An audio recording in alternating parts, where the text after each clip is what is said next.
요즘 한국 교회 관심사가 뭔지 아십니까? 제가 이제 알파 코리아 사역을 위해서 이제 목사님들을 많이 만납니다. 지방도 가보고 큰 교회, 작은 교회, 뭐 여러 교회들을 다녀봅니다. 다녀서 목사님들 만나보면요, 목사님들의 걱정은 하나입니다. 어떤 걱정이 제일 큰 걱정이냐? 3040 세대가 제일 큰 걱정이에요. 교회마다 3040 세대가 지금 교회를 떠나가고 있습니다. 전도는 잘 되느냐? 잘 될 리가 없죠. 3040 세대들을 어떻게 전도해야 될지도 잘 모르세요. 근데 저희가 이제 알파 코스를 보급하고 있다 보니까 이 알파 코스를 활용해서 3040들에게 어프로치 하려고 이제 하시고, 또 메리지 코스를 활용해서 이제 3040 세대들에게, 제가 지금 말하는 3040 세대는 청년들을 얘기하는 게 아닙니다. 이제 결혼을 한 이제 뭐 장년이라고 할까요? 이제 그런 세대들을 말하는 거예요. 교회마다 이게 이제 큰 이슈가 되어 가는 거죠. 저도 마찬가지로 고민입니다. 어떻게 하면 3040 세대, 이 세대를 붙잡을 수 있을까? 이 세대가 다니고 싶은 교회를 만들어낼 수 있을까라고 하는 게 저 또한 이제 고민이에요. 이 3040이라고 하는 이 세대가 이제 어떻게 감이 오실지 모르겠는데요. 요즘에 MZ 세대라는 말 많이 쓰죠. 그 중에서요, M과 Z가 있는데 M 세대가 바로 3040 세대입니다. 그러니까 사실 우리는 Z세대 많은 말들을 하지만 Z세대까지 가지도 않고요. M세대만 해도 도대체 어떻게 그들을 품어야 할지, 어떻게 그들과 함께 해야 될지, 이제 그 윗세대이신 분들은 큰 고민이라고 하는 거죠. 교회는요, 제도 안에 속해 있습니다. 이게 무슨 말이냐? 모든 교회는요, 다 틀을 가지고 있어요. 지금 우리가 3040 세대가 고민이다라고 하는, 자꾸 꼬이네요, 3040이. M세대가 고민이다라고 하는 그 이유는 사실은 이제 들여다보면 교회에 있는 틀이 있는데 그 틀이 3040 세대와 맞지 않다라고 하는 거예요. 우리가 요즘에 많이 사용하고 있는 거버넌스라고 하는 단어가 있습니다. 그 거버넌스도요, 그 틀 중에 하나예요. 조금 이제 영어를 사용을 해보면 institution이라고 합니다. 이게 제도라고 하는 거거든요. 예를 들어서 우리가 쉽게 이런 말들을 해요. 교회가 너무 학교 같아. 교회가 너무 회사 같아. 기업 같아. 이런 말들을 쓰죠. 그때 우리가 학교 같아, 기업 같아라고 하는 바로 그 부분이 틀이라고 하는 겁니다. 자, 이 제도가 없을 수는 없어요. 모든 조직은요, 제도를 갖추고 있어야 됩니다. 제도를 갖추고 있어야 그래야 지속 가능합니다. 그리고 남들에게 보여줄 수 있어요. 그 형태가 드러나게 됩니다. 그렇기 때문에 이 제도는 너무나 중요해요. 문제는 그 제도가 다음 세대, 그 다음 세대의 옷에 맞지 않는다라는 거죠. 예를 들면 이제 여러분 새우와 같은 갑각류를 한번 생각해 보시기 바랍니다. 갑각류 같은 경우에는요, 이게 몸이 자라면서 이 껍질이 몸이 자라는 걸 감당을 못하고 이제 쪼여오기 시작을 합니다. 그럼 몸이 더 자라려면 어떻게 해야 돼요? 이 껍질을 벗어야 돼요. 그걸 우리는 탈피라고 합니다. 갑각류는 탈피의 과정을 거칩니다. 탈피를 거치면서 이제 또 다른 조금 더 커진 몸에 맞는 껍질이 만들어지고, 또 탈피를 하고 또 더 큰 껍질이 이제 만들어집니다. 껍질은 너무나 소중해요. 껍질이 없으면 큰일 납니다. 왜냐하면 외부의 공격으로부터 방어할 재간이 없어요. 그래서 껍질은 너무 소중한데 문제는 제때에 탈피를 하지 않으면 그 껍질 속에 갇혀버리게 되는 거죠. 그냥 갇혀서 오면 요만한 상태로 그냥 살면 좋은데 살지 못하고 이제 죽게 된다는 겁니다. 근데 이 탈피의 과정이 쉽지 않아요. 탈피의 과정을 생각해 보시면요, 저 바다 깊숙한 곳에 가서 안전한 곳에 웅크리고 이제 탈피를 하게 됩니다. 그 순간에 껍질은 이미 떨어졌는데 그때 만약에 외부의 공격이 온다라면 꼼짝없이 당하고 마는 거예요. 그래서 굉장히 위험한 과정입니다. 저는 오늘날 교회도 마찬가지라고 생각을 해요. 시대가 달라지면서 우리는 탈피를 해야 됩니다. 교회는 끊임없이 개혁돼야 되거든요. 끊임없이 뭐 세술은 세부대 이런 거 아시잖아요. 끊임없이 새로운 문화에 맞게 형성이 돼야 됩니다. 너무나 당연한 것이 교회라고 하는 정의 자체가 사람들의 모임이에요. 그렇죠? 지금 우리 다 같이 모여 있잖아요. 모임 구성원인 사람이 달라지고 있습니다. M세대, Z세대, 그 다음에 알파세대, 점점 세대별로 달라져요. 이 달라진 문화 속에서 교회의 껍질이 달라지지 않으면 사실 그 속에 함께 하지 못하는 세대가 생기는 거죠. 그게 바로 제가 지금 말씀드리고 있는 3040 세대의 위기라고 하는 거예요. 우리에게도 마찬가지죠. 계속해서 달라지고 있습니다. 여러분들이 느끼실지 모르겠지만 점점 달라져요. 우리 교회 찬양도 달라지고요, 예배 형태도 달라지고, 끊임없이 한 20년 전과 비교를 해보면 엄청난 이제 달라짐이 있는 거죠. 서서히 달라져 가면서 오늘날의 이런 모습을 이제 갖추게 되는 겁니다. 자, 이런 달라짐, 그러면 청년들에게 맞게, 아니면 젊은 3040 기성세대 청년들에게 맞게, 그냥 젊은이들이라고 통칭하죠. 젊은이들에게 맞게 그냥 막 바꾸면 되는 건가? 그건 또 아니잖아요, 그렇죠? 막 바꿀 수는 없어요. 우리가 어떻게 바꿔야 되는가 고민을 해본다라면 그 안에 뭔가 꼭 바꾸지 말아야 될 요소가 있을 것 같아요. 저는 이제 알파 코리아를 담당하고 있잖아요. 알파 인터내셔널의 한 지부입니다. 알파 인터내셔널에는 정말 전 세계 다양한 사람들이 모입니다. 그 다양한 사람들의 교단도 정말 다양해요. 우리가 인터내셔널 모임하는 곳에 가보면 진짜 와, 저런 교단도 있네? 저렇게 예배 생활을 하고 저렇게 신앙생활을 하는 사람도 있네? 할 정도예요. 그런데 다 교회고 다 성도들이에요. 다 기독교인들입니다. 그럼 그 속에 다름, 그 서로 다른 다양성 속에서 뭔가 같음, 우리는 교회야, 우리는 예수 그리스도의 제자들이야, 우리는 하나님의 아들이고 딸이야 라고 할 수 있는 뭔가가 있어야 되잖아요. 그걸 본질이라고 할 수 있을 거예요. 그 본질은 냅둬야 돼요. 그 본질은 유지해야 되고 그 본질은 고수해야 됩니다. 하지만 비본질도 있는 거예요. 그 비본질은요, 얼마든지 우리가 응용을 할 수 있습니다. 그런데 본질을 제대로 알아야 사실은요, 이 본질의 변화가 되지, 그러니까 안 그러면요 변질이 되고 맙니다. 본질이 그대로 응용이 되어서 좋은 변화가 일어날 수 있도록, 변질되지 않을 수 있도록 하려면 이 본질을 알아야 되는 거죠. 그리고 비본질을 알아야 되는 겁니다. 그래서 오늘 이 본문 말씀이 너무너무 우리에게 소중한 거예요. 왜냐하면 교회의 본질을 말할 때 바로 이 사도행전 2장을 빼놓고 말할 수가 없습니다. 교회의 태동이 바로 이 사도행전 2장에 그대로 드러나 있거든요. 굉장히 궁금하시죠, 이제? 네. 그리고 그 교회의 본질의 모습을 볼 수 있다는 게 너무 익사이팅합니다. 저는 오늘요, 이 본질의 모습을 날 것 그대로의 교회라고 표현해 보고 싶습니다. 날 것 그대로의 교회. 사실 그 어떤 제도의 옷, 그 껍데기, 그 틀 갖추지 않고 처음에 그 교회가 시작될 때 어떠한 제도적인 틀 없이 그 속에 갇혀져 있지 않은 그 날 것 그대로의 교회, 그 교회를 한번 살펴보려고 합니다. 여러분의 성경책이 필요해요. 성경 어플이 필요합니다. 네, 앞에 다 나오지 않습니다. 여러분 눈으로 확인하셨으면 좋겠어요. 그래서 지금 어플을 켜시고 성경을 펴시고 저와 함께 보시면 좋겠습니다. 네, 사도행전 2장입니다. 첫 시작이 어떻게 되느냐? 오순절 날이 이미 이름에 그들이 다 같이 한 곳에 모였더니라고 시작을 합니다. 오순절이라는 명절이었어요. 그 명절에 온갖 유대인들이 다 모입니다. 그리고 유대교에 입교한 다른 이방 민족들도 모입니다. 모여서 하여튼 유대인이라고 하는 사람들은 다 모이는 그런 명절이에요. 그 명절에 여기에 모였습니다. 누가 모였느냐? 사실 우리가 1장은 읽지 않겠지만 보시면 그 흔히 우리 말하는 마가의 다락방 120문도 이런 거 기억나시죠? 120명에 되는 예수 그리스도의 추종자들이 한 집에 모였습니다. 한 집에 다락방에 모였어요. 거기서 성령님의 임재를 기다리면서 기도해 오고 있었습니다. 자, 오순절날이 되었고 이들은 계속 기도해 오고 있었고, 자, 바로 그날에 뭔가 일이 일어나기 시작을 합니다. 성령님의 임재를 기다리고 있었는데 그 임재가 나타나기 시작을 하는 거예요. 너무나 잘 아시는 것처럼 2절에 이어집니다. 호련히 하늘로부터 급하고 강한 바람 같은 소리가 있고 불의 혀와 같이 갈라지는 것들이 보이면서 이 사람들이 어떻게 해요? 4절에 그들이 다 성령의 충만함을 받고, 그렇죠? 성령의 충만함을 받고 120명이 거기에 모인 사람들이 다 성령으로 충만함을 받습니다. 자, 그리고 나서 이들이 뭘 해요? 방언을 하기 시작을 합니다. 그런데 이 방언이요, 그냥 랄랄랄라 하는 방언이 아니라 실제로 언어를 합니다. 그 근처에 있었던 다른 지방의 언어들, 실제 서로 다른 언어들을 말을 하기 시작을 하고요, 다른 지역에서 와 있었던 유대인들이 그걸 듣습니다.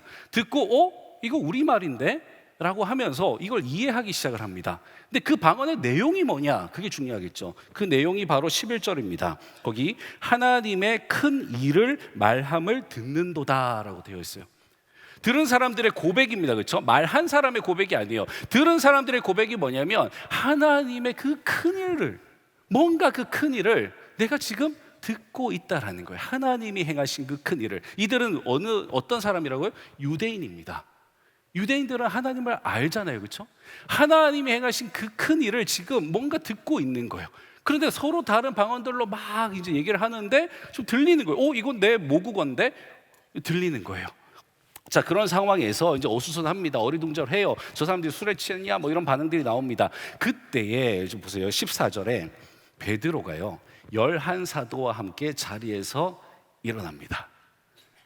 저는요 성경을 상상하면서 읽는 걸 좋아하잖아요. 이제 아시잖아요. 이 장면을 한번 상상을 해봤어요. 다들 앉아가지고 이제 막 이제 얘기를 하고 있었겠죠. 웅성웅성하고 막 이러고 있었는데 베드로와 이제 나머지 11사도 총 12명이 뭐 모르겠어요. 나란히 있었는지 아니면 군데군데 있었는지 모르겠지만 그 방에 120명 사이에 있는 거예요. 근데 이 사람들이 일제히 딱 일어서는 거예요. 예, 너무나 모르겠어요. 장래가 숙연해지지 않을까 싶기도 하고요. 네, 저 사람들이 왜 일어서는 거지? 하기도 하겠고. 근데 그 12이 누구예요? 예수 그리스도와 함께 다녔던 제자들이잖아요. 그 사람들이 아마 막 방언하고 뭐 쟤들 뭐 하는 거지 수근수근 하다가도 그 12이 서니까 뭐 집중도 했을 것 같아요. 근데 베드로도요, 할 말이 있었는지 이렇게 얘기를 합니다. 여기 보시면 사도와 함께 서서 소리를 높여 이르되라고 돼 있어요. 그렇죠? 아, 거기에 많은 사람들이 있었구나라는 걸 알 수 있습니다. 소리를 외칩니다. 그러면서 뭐라고 얘기하냐면 내가 이 현상을 다 설명해 줄게요 라고 얘기를 합니다. 그러니까 들어보세요 라고 얘기를 해요. 그렇게 베드로가 입을 떼기 시작을 합니다. 그러고 나서 굉장히 긴 절 동안에 베드로의 이 설교가 이어집니다. 뭐 굳이 설교라고 번역을 했지만 어쨌든 베드로가 말을 하기 시작을 해요. 자, 말을 하기 시작하는데 그 내용도 중요하겠죠. 앞서 방언의 내용이 뭐였는지 중요하듯이 이 내용도 중요할 겁니다. 그 내용을 쭉 보니까요, 첫 번째 16절에 보니까 선지자 요엘을 통하여 말씀하신 것이니 일러스되라고 하면서 선지자 요엘의 말을 인용하기 시작을 합니다. 기가 막혀요. 여러분, 베드로가 학자인가요? 그렇지 않습니다. 그렇죠. 베드로를 우리 모르겠어요. 베드로의 지식을 우리가 폄하할 수는 없겠지만 그러나 베드로는요, 어부라고는 알고 있어요. 근데 그 베드로가요, 요엘 선지자, 그 자리에 있는 사람들이 다 알 수 있는 바로 그 요엘 선지자의 말을 인용해서 이야기를 하기 시작합니다. 자, 그때 내세웠던 게 뭐냐? 바로 예수 그리스도의 구원이에요. 예수 그리스도의 주 되심이에요. 예수 그리스도의 그리스도 되심을 계속 얘기를 합니다. 그러다가 그 다음에 더 대단한 일이 일어납니다. 그게 뭐였냐? 요엘이 아니라 정말 이스라엘 사람이면 누구나 알 수 있는, 유대인이라면 누구나 존경하고 다 아는 다윗을 끌고 옵니다. 다윗을 인용하기 시작을 해요. 다윗을 뭐라고 하느냐? 킹 다윗이 아니라요, 선지자 다윗이라고 얘기합니다. 다윗을요, 선지자로 정의하고 그 선지자인 다윗이 이렇게 말했습니다라고 하면서 그 다윗이 예수 그리스도를 증거했습니다라고 얘기를 하는 거예요. 여러분, 놀랍지 않으세요? 베드로가 예수님을 증거하면서 요엘 선지자 그리고 다윗 왕을 가지고 와서 이들에게 설득을 하고 있는 거예요. 설득이 안 될 수가 없죠. 성령께서 임하셨죠. 거기에 너무나 이성적이고 너무나 합리적이고 너무나 논리적인 이 스피치가 진행이 되는 겁니다. 사람들은요, 다 설득 당했어요. 어디에 나와 있느냐? 보시면 37절에 그들이 이 말을 듣고 마음에 찔려 베드로와 다른 서도들에게 물어 이르되 형제들아 우리가 어찌할꼬. 여러분, 진심으로 찔린 거예요. 진심으로. 이 상황 속에서 그걸 구경하고 있었던 사람들이 진심으로 찔림을 받아서 그래서 우리 어떻게 해야 돼? 베드로, 우리 어떻게 해야 돼? 라고 물어보는 겁니다. 그때 베드로가 뭐라고 얘기해요? 그 다음에 나오죠. 회개하라고 얘기하고요, 그리고 죄사함을 받으라, 세례 받으라 라고 얘기를 합니다. 이 얘기를 듣고 나서요, 사람들이 그래 고민 좀 해볼게 할 수도 있었을 거예요. 근데 이들의 찔림은 정말 진심이었거든요. 그래서 그렇게 하지 않고 바로 실행에 옮깁니다. 뒤에 나오죠. 이 사람들의 숫자가 몇 명이었다고요? 무려 3,000명입니다. 그날에 3,000명이라고 하는 사람들이 세례를 받아요. 3,000명이라고 하는 사람들이 세례를 받고 신자가 됩니다. 지금 이제 초대교회가 시작되고 있는 거예요. 이 3,000명의 믿음 있는 사람, 좀 더 정확히 얘기하면 3,120명일까요? 그 사람들이 지금 교회를 시작하고 있는 거예요. 아니, 정확히 얘기하면 성령님께서 이 3,120명과 함께 교회를, 주님의 몸된 교회를 시작하고 있는 장면입니다. 이들은요, 유대교에 대해서는 잘 알았을 거예요. 유대교 회당에서 무엇을 해야 되는지는 잘 알았을 겁니다. 유대교의 관습과 문화에 대해서 너무나 잘 알았을 거예요. 하지만 기독교는요, 이제 시작이에요. 아무도 몰라요. 어떻게 예배를 드려야 되는지, 어떻게 모임을 가져야 되는 건지, 모여서 뭘 해야 되는 건지, 어디서 모여야 되는 건지, 얼마나 자주 모여야 되는 건지, 오늘날 우리가 가지고 있는 그 틀이라고 하는 것들, 그런 것들이 없어요. 뭐 당회도 없고, 뭐 교회를 어떻게 구성해야 되는지. 그래서 제가 날 것 그대로의 교회라고 하는 겁니다. 이제 막 성령으로 충만함 받고 이제 막 모이기 시작을 했어요. 그냥 모이기 시작을 했어요. 이들이 어떻게 모였는지, 이들이 모여서 무엇을 했는지, 그게 바로 오늘 이어지는 우리 본문에 나옵니다. 자, 우리가 읽었던 본문인데요, 한번 볼게요. 42절입니다. 그들이 사도의 가르침을 받아 서로 교제하고 떡을 떼며 오로지 기도하기를 힘쓰니라. 우리말은요, 항상 그 소수어가 제일 뒤에 나와요. 그렇죠? 어쩌고저쩌고 하고 이제 동사가 나옵니다. 근데 영어 성경은 안 그래요. 네. 헬라어도 마찬가지입니다. 그래서 앞에 이들이 뭘 했는지가 빵 나옵니다. 영어로 성경을 보시면요, 여기에 devote라는 단어가 나와요. devotion이라고 하는 이 단어는 헌신입니다. devote, 헌신하다예요. 이들이 처음으로 한 게 뭐냐면 이들은 헌신했어요. 내가 일단은 세례를 받았죠, 그렇죠? 내 삶을 주님 앞에 이제 구별하기 시작을 했습니다. 이제 더 이상 이들은 그냥 유대교인들이 아니에요. 예수 그리스도를 따르기로 한 사람이 되는 거예요. 금방 바로 좀 전에 예수 그리스도를 못 박아 죽였는데 이 사람들이 이제 그 그리스도를, 그 예수를 그리스도라 칭하면서 따르기 시작을 한 거죠. 그리고 이들이 자신들의 삶을 드립니다. 어디에 드렸냐고요? 여기 나와 있어요. 첫 번째, 사도의 가르침에 자신의 삶을 드렸습니다. 아, 이 사람들이 사도구나. 예수 그리스도와 함께 동고동락했던 사람들이구나. 이 사람들을 통해서 기적과 이사가 일어나는 걸 보니 정말 하나님의 권능이 이들에게 임했구나. 성령의 사람들이구나. 이 사람들이 뭐라고 하는지 들어봐야 되겠다. 그 사도들의 가르침. 예수 그리스도는요, 이미 부활하시고 승천하시고 안 계시잖아요. 그리스도를 알 수 있는 방법, 성경이 없잖아요. 그러니 그들은요, 사도들을 붙잡고 듣기 시작을 했습니다. 주님을 알아가기 시작을 한 거예요. 자, 그 다음에 또 뭐에 헌신했어요? 서로 교제하고 만났어요. 만나서 서로 교제를 나눕니다. 점점 연대를 해나가기 시작합니다. 하나가 되어가기 시작을 합니다. 자, 그 교제 서로 만났어요. 그 다음에 떡을 떼며, 여기서 만나서 그냥 밥 먹었나 보다 하겠지만 사실 떡을 떼면요, 성찬을 의미합니다. 그들은 성찬을 했어요. 왜요? 주님께서 마지막으로 보여주신 거잖아요. 직접 보여주신 그 성만찬 기억나시죠? 그 성찬을 하는 거예요. 하면서 계속 뭐예요? 주님이 뭐 하라 그랬어요? 나를 기념하라 그랬잖아요. 주님을 기념합니다.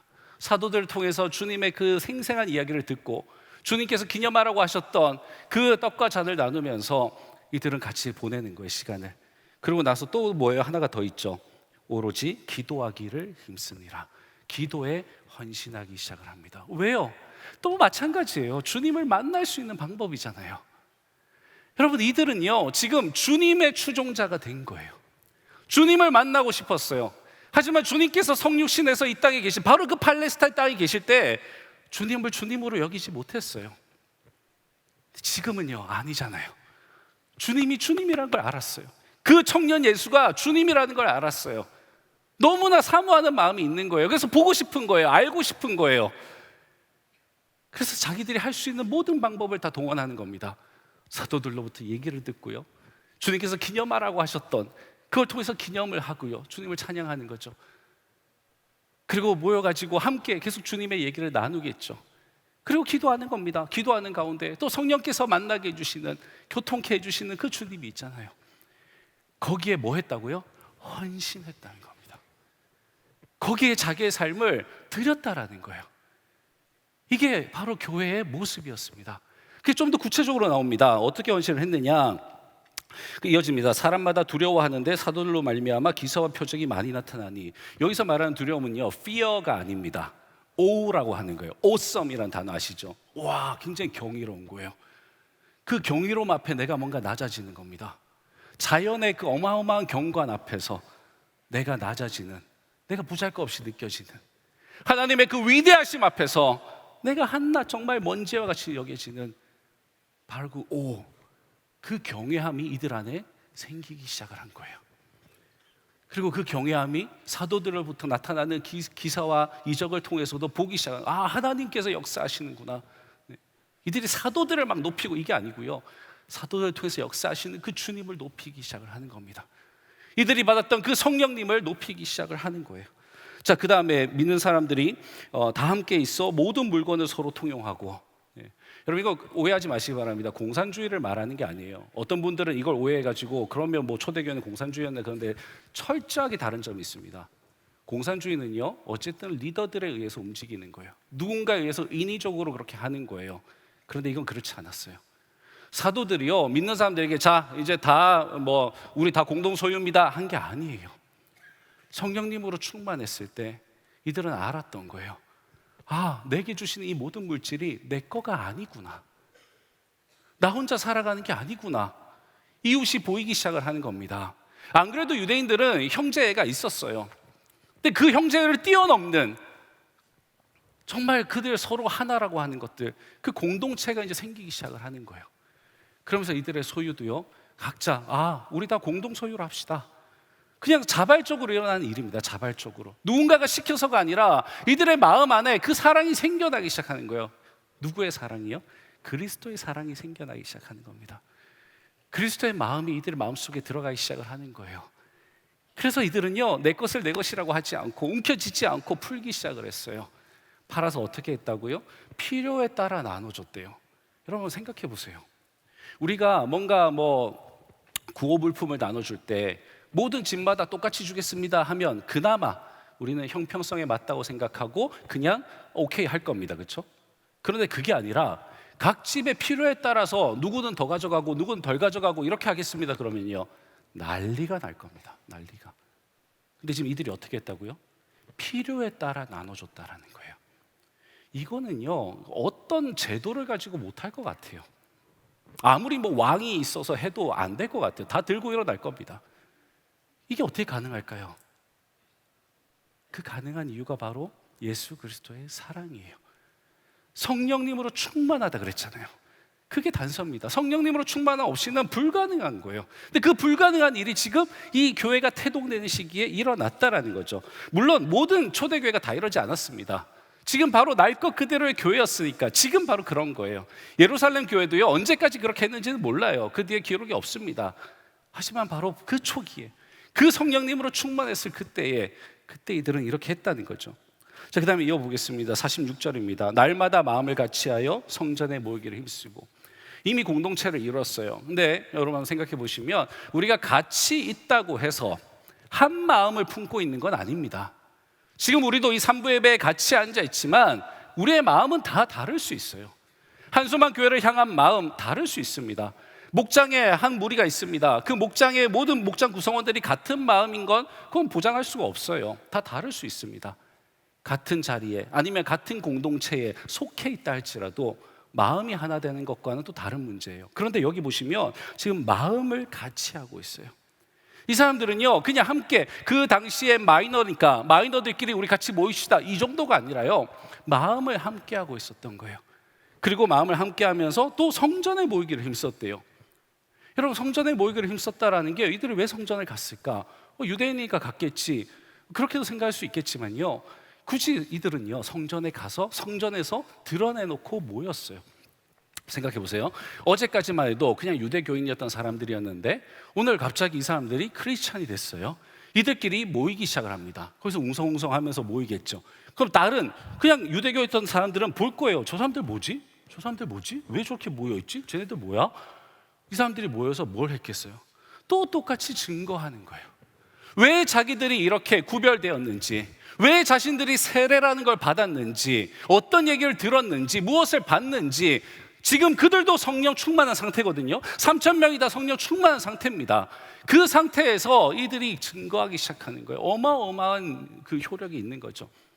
이들은요, 성전에서 만나서 외부적으로 증거하기 시작했습니다.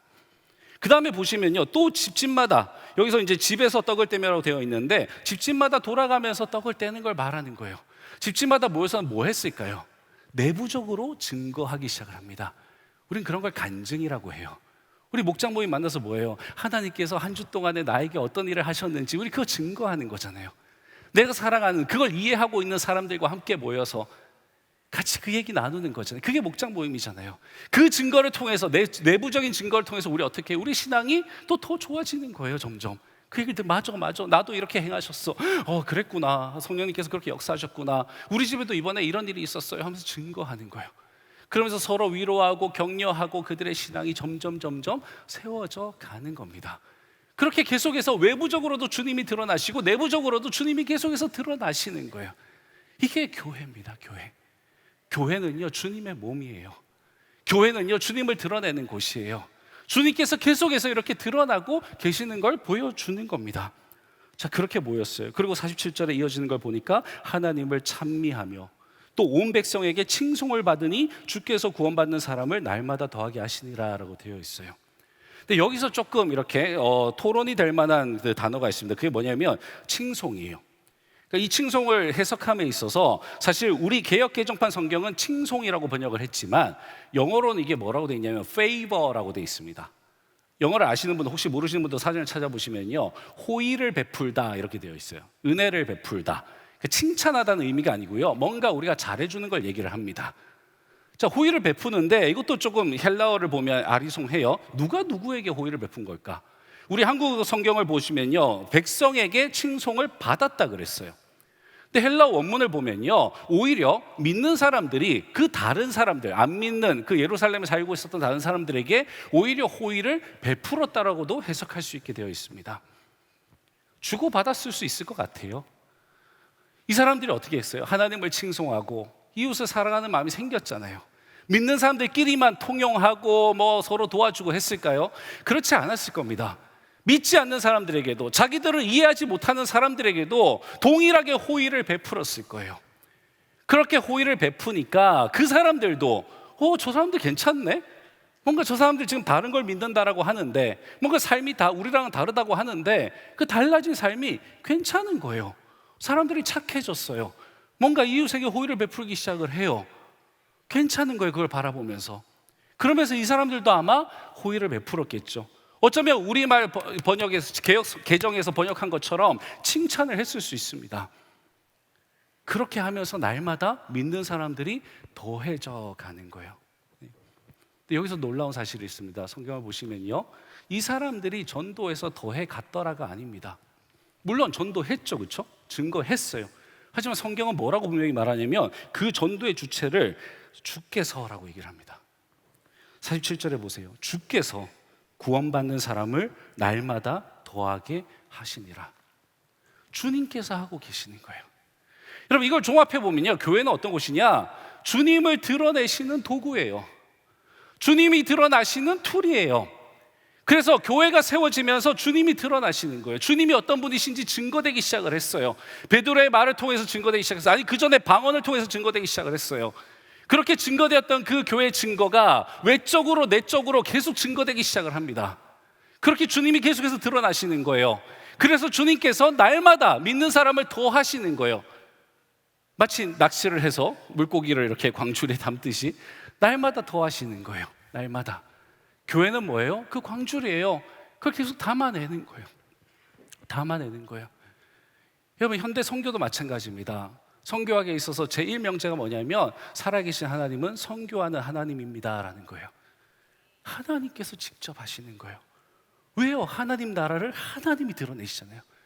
이 땅에 제일 먼저 와서 복음을 전하는 사람이 누구예요? 주님이세요. 주님이 오셔서 복음을 전하신 거거든요. 그 주님께서 오늘날 교회라고 하는 이 툴을 통해서 계속해서 복음을 전하시는 거예요. 계속해서 하나님 나라, 아버지의 나라, 우리 모두가 함께할 나라, 이 땅과는 비교할 수 없는 바로 그 나라를 계속해서 전파하시는데, 그 전파하시는 주님의 몸으로 이 땅에 남겨놓으신 게 바로 교회라는 거예요. 그리고 그 교회는 바로 2000년 전부터 오늘까지, 바로 지금까지 계속 주님을 증거하고 살고 있습니다. 그러면 우리 이 시점에서 한번 생각해 보자고요. 여러분들이 그동안 다녀오셨던 많은 교회들이 있을 겁니다. 그리고 지금 다니고 계시는 바로 이 우리 교회 한소만 교회가 있을 겁니다. 여러분, 날 것 그대로의 교회와 어떤가요? 비교해 보시면 우리 한소만 교회는요, 정말 오래전부터, 제가 사실은 한소만교회 다닌 것만 해도 벌써 20년이 넘더라고요. 정말 오래전부터 주님의 심장 속에 있는 바로 그 교회, 이 교회가 시작되면서부터 주님의 심장 속에 있는 바로 그 교회, 아니 어쩌면 이 교회가 시작되기도 전부터 유 목사님의 그 가슴 속에 주님의 심장 속에 있는 바로 그 교회, 교회는 정말 그 교회여야 한다라는 그 마음으로 이제까지 달려왔습니다. 여쭙겠습니다. 우리 교회 한소만 교회가 주님의 심장 속에 있는 바로 그 교회, 오늘 우리가 살펴본 날 것 그대로의 교회인가요? 아멘. 네, 저는 자신 있게 말할 수 있습니다.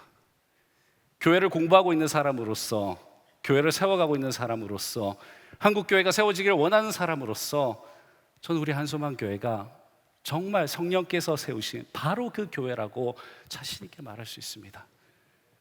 그런데 이걸로 끝나면 용비어 청가가 되는 거잖아요. 우리는 완벽하지 않아요. 그렇죠? 분명히 우리는 바로 그 교회가 되기 위해서 몸부림치고 있습니다. 하지만 우리는 완벽하지 않아요. 그래서 저는 이 3040 세대를 고민하고 있는 이 대한민국 모든 교회가 고민하고 있는, 아니 전 세계 교회가 고민하고 있는 이 시점에 우리도 다시 한번 고민을 시작해야 된다고 생각합니다. 지금 우리 교회가, 지금 우리 교회 구성원인 내가 바로 그 교회, 바로 2000년 전 그 오순절에서부터 시작됐던 바로 그 교회의 모습으로 서 있는가? 내가 그 교회의 구성원의 한 명, 그 3000명의 한 명, 그 120명의 한 명으로 지금 이 자리에 서 있는가? 앉아 계시죠? 앉아 있는가? 네. 우린 고민해 봐야 됩니다. 그래서 돌아가 봐야 돼요. 그 시작이 뭐였죠? 성령님의 충만한 임재였습니다. 그들이 뭘 했죠? 네, 헌신했다고 그랬죠. 자신의 삶을 드렸습니다. 오늘 우리는 드리고 있을까요? 우리에게는요, 사도의 말씀과 같은 이 성경 말씀이 있습니다. 여러분, 이 성경 말씀을 얼마나 펴보십니까? 이 말씀을 사모함으로 주님이 뭐라고 하셨을까? 우리 주님이 2000년 전에 어떻게 사셨을까? 어떤 마음으로 사셨을까? 어떤 마음으로 복음을 전하신 걸까? 오늘날에는 무슨 뜻을 가지고 계신 걸까? 주님을 따랐던 사람들은 어떻게 살았을까? 나는 그럼 어떻게 살아야 될까? 답이 여기에 있는데 얼마나 들여다보십니까? 예배는 얼마나 진심으로 드리시고요. 모임은요, 우리는 목장 모임이 있잖아요. 목장 모임 외에도 여러 가지 사역들의 모임들이 있잖아요. 그 모임에서 얼마나 진솔한 성도의 교제를 나누고 계시고, 얼마나 내 삶에 지금도 역사하고 계시는, 바로 어제 역사하셨던 그 주님을 증거하고 계십니까? 성전에서도 증거했다 그랬어요. 내가 있는 그 공적인 자리에서 얼마나 내가 주님을 전하고 있나요? 내 것을 내 것으로 여기지 않았다 그랬습니다. 우리가 같이 지금부터 공동 소유로 합시다, 그건 절대 아니에요. 하지만 주님께서 주신 것임을 알고 얼마나 내 지갑을 필요한 이웃들에게 열고 계십니까? 우리는 점검해 봐야 될 거예요. 좋은 교회 되고 싶어요. 주님의 심장 속에 있는 바로 그 교회 되고 싶어요. 3040 세대, M세대, Z세대, 알파세대가 나누고 싶은 교회가 되고 싶어요. 본질이 살아있는 교회가 되고 싶습니다. 비본질을 과감히 개혁할 수 있는 교회가 되고 싶습니다. 그러려면 점검해야죠. 점검해야죠. 우리가 할 수 있는 건 딱 하나밖에 없습니다. 주님께서 사역하고 계세요.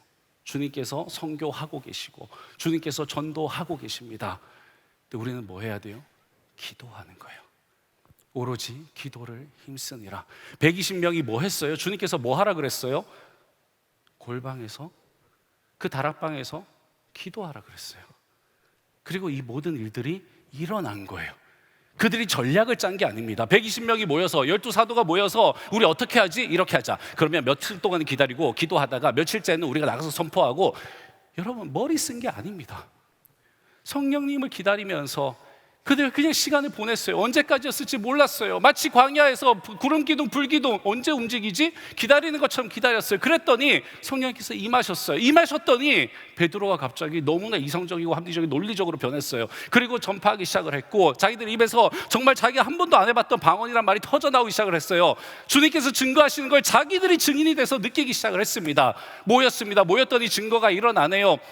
그리고 사람들이 꾸역꾸역 찾아오기 시작을 합니다. 이렇게 교회는 흘러가기 시작을 한 거예요. 그리고 지금까지 왔습니다. 바로 그 시작으로 돌아가자는 거예요. 그 다락방에서 같이 기도했었던 바로 그때로. 그래서 저는요, 이 말씀을 마치면서 기도하길 원합니다. 수영을 책으로만 배우면 안 되잖아요, 그렇죠? 네. 직접 물속에 들어가 봐야 되는 거죠. 그래야 그 물을 느끼면서 야, 이게 수영이구나, 이게 물에 뜨는 거구나 알 수 있지 않겠습니까? 성령님을 만나는 것도 마찬가지예요. 지금 이 자리에 계신 분들 중에는 그래서 성령 충만이 도대체 뭐야? 하시는 분들도 계실 거예요. 어떻게 충만이라는 게 뭐야? 그런 단어 우린 요즘 잘 안 써요. 예. 영어 성경으로는요, 성령님으로 채워진다라는 말입니다. 도대체 성령님으로 채워진다는 게 뭐야? 좀 더 구체적으로 하면요, 성령님을 깊이 만난다는 거예요. 저와 비슷한 세대이신 분들은 다 보셨던 드라마인지 영화인지 거기 나왔던 것처럼 내 안에 너 있다, 이런 거 있잖아요. 내 안에 성령님 계시는 거예요. 내 생각과 마음을 주장하시는 겁니다. 내 느낌도, 내 감정도 성령께서 다 채우시는 거예요. 이거는요 여기까지밖에 말 못합니다. 마치 두리안의 맛을 설명 못하는 거랑 똑같아요. 먹어봐야 압니다. 그렇죠? 성령님 충만해봐야 압니다. 그래서 이 시간에 같이 기도했으면 좋겠어요. 자리에서 한번 다 같이 일어나 보실까요? 성령님을 초청하는 기도를 드릴 거예요. 알파 코스에서는요 성령님을 초청하는 기도를 이렇게 가르쳐 드립니다. 먼저 손을 이렇게 펼쳐요. 손을 펼치는 이유는 뭐냐면 성령님을 환영한다는 의미예요. 이거는 환영하는 게 아니잖아요, 그렇죠? 성령님을 환영한다는 의미예요. 성령님, 그리고 기도합니다. 영어로는요, Come Holy Spirit, 성령님 오시옵소서. 성령님 오셔서 나를 충만하게 나를 채워 주시옵소서. 깊이 만나 주시옵소서. 나를 주님 앞에 드립니다라는 기도입니다. 소리 안 지르셔도 돼요. 소리 안 지르셔도 얼마든지 성령님 임재하실 겁니다. 이제 우리 찬양 한 곡 하고 기도하실게요. 주님의 성령 지금 이곳에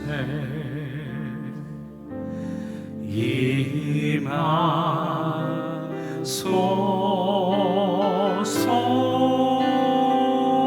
Come Holy Spirit, 임하소서. 주님 오시옵소서. 주님의 성령 지금 이곳에 임하소서.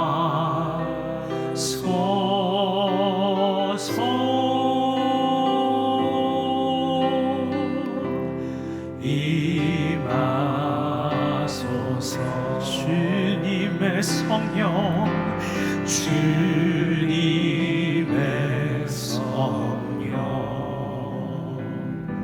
지금 이곳에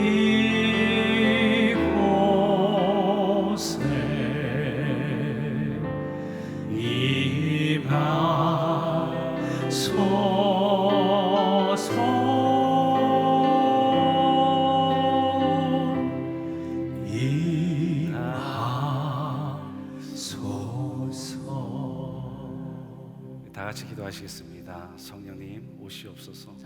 햇살 같은 성령님, 따스한 성령님, 지금 이 시간 오셔서 우리의 마음에 자정하여 주시옵소서. 채워 주시옵소서. 성령님, 우리가 성령님을 사모합니다. 주님을 사모합니다. 성령님 마음껏 역사하여 주시옵소서. 이 공간 가운데 함께하여 주시옵소서. 오 할렐루야, 성령님을 환영합니다. 오 할렐루야, 주님을 찬양합니다. 내 심령에 임하여 주시옵소서. 오 할렐루야, 할렐루야, 성령 하나님 임하여 오시옵소서. 오 할렐루야, 주님 임하여 주시옵소서. 내 주님을 영을 높여드리고 충만하게 하여 주시옵소서.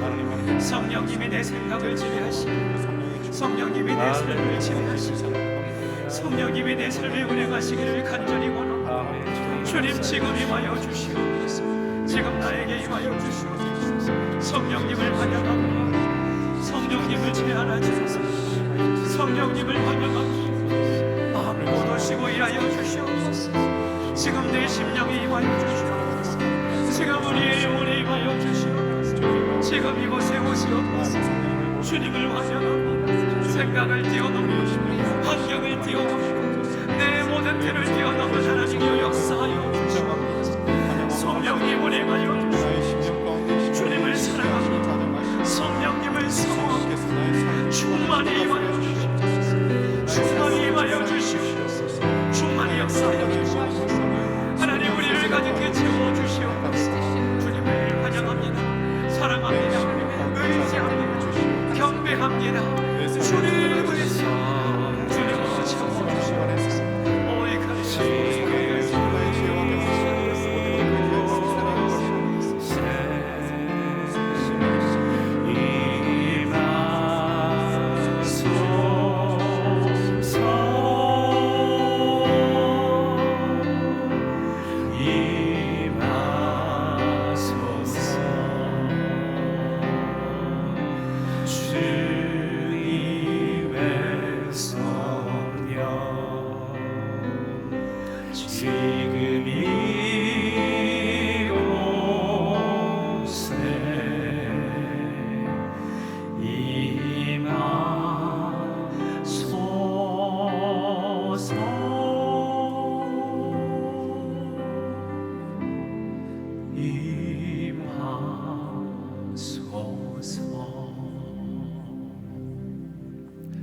잠깐 침묵 가운데 기도할까요? 성령님께서 여러분 마음속에 얘기하시는 게 있을 거예요. 성령님께서 여러분의 마음의 문을 두드리시는 게 있을 겁니다. 느끼게 하시는 게 있을 거예요. 따스한 성령님께 여러분의 마음을 활짝 여시기 바랍니다. 만나면 돼요. 우리가 할 수 있는 건 없어요. 성령께서 찾아오시고 그 성령님을 만나는 거죠. 그리고 누리는 겁니다. 그 성령님과 동행하는 거예요. 뭐라고 말씀하시는지 듣는 겁니다. 보여주시는 대로 보는 거예요. 행하라 하시는 대로 행하는 겁니다. 그렇게 교회는 이제까지 흘러왔습니다. 억지로 틀을 바꾸려고 할 필요 없습니다. 틀이 마음에 안 든다 너무 욕할 필요도 없습니다.